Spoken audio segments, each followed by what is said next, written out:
Hi, welcome back to my channel. Today I'm going to show you how to propagate a Hoya using this giant Hoya ring stand that I have here. Okay, so you're going to need a couple things to propagate.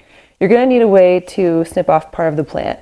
These are plant shears. You can use any type of scissors really, but these are nice and narrow, so you can get in really into that plant and snip nice and tight. You're also going to need a vessel for water. I love just using old jars. This is an old Soul Aid jar, I think. It's really good. But yeah, you just need fill this up with water all the way, and then we'll stick our plant in it. You can also propagate directly into dirt. It just depends on the mood I'm in and what plant it is and how much time I have, whether I'm going to do water or soil. But I do both interchangeably. Okay, so we're going to look for a place to make our cut. So here you can see the vines, and the leaves are coming out of these little spots called nodes, and that's where the new growth is going to come from. But really the plant can root anywhere along this stem.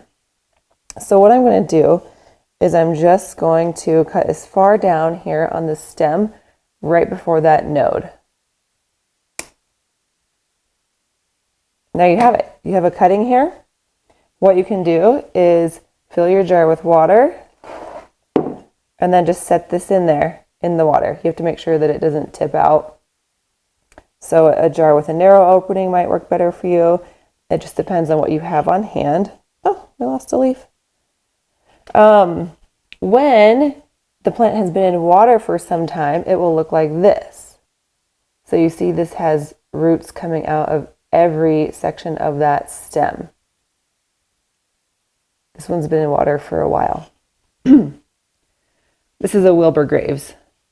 And then when the plant is putting out new growth, you'll see a little bump on the node there. I don't know how close my camera can focus, but if you see that right there, let's get closer.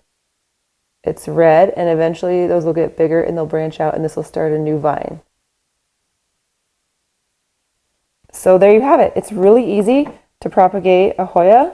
You just make your cut along the stem anywhere you want, put it in water. If I wanted to, I could take this and just stick it directly in the soil, and I wouldn't be able to see it like the water cutting, but it would do this under the surface of the soil. It would put out roots like that all along the stem, and then it would put out a new growth just like we saw here, that little bump. It's super fun. And then you either have more plants, you can add more to your plant to make it bigger and bushier, or you can give your plants to friends. But it's just a fun thing to do when your plants get really big.